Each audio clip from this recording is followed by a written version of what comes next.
Hi everyone, welcome back to Webtech Tutorial. Today I'm going to guide you through an easy step-to-step tutorial on how to redeem Lego gift card online using a desktop. Watch the video till the end and don't forget to subscribe to our channel if you've not yet. Also press the notification bell so that you'll never miss another upcoming updates from us. Now let's jump right into the video. Open up a web browser of your choice. In the URL box at the top, type in www.lego.com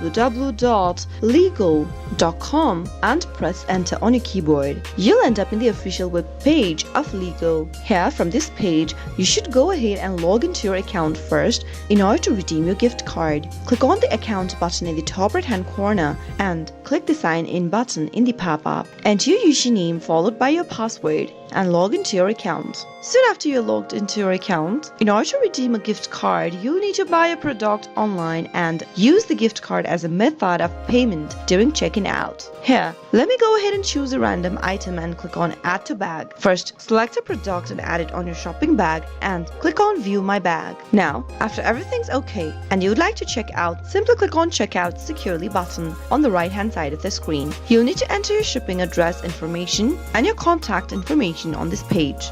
Similarly, enter your contact details, type in your phone number and your email address and click on Continue to Payment. Right under Payment tab, you'll be able to see an option that says Pay with Gift Card. Simply click it on and enter your Lego gift card number in the first text box. Your gift card number will be located at the back of your physical gift card. Simply enter the information after peeling off the metallic strip out of it, which will help you reveal the gift card number. Now, once you're done, head over to the PIN code section and type in the PIN code available at the back of the gift card as well and click on Apply Gift Card. That way you'll be able to redeem your gift card while making a purchase with Lego.com online. I hope the tutorial was helpful to you. If it was, go ahead and give us a thumbs up. I'll soon be back with more tutorial videos again. Thank you for watching.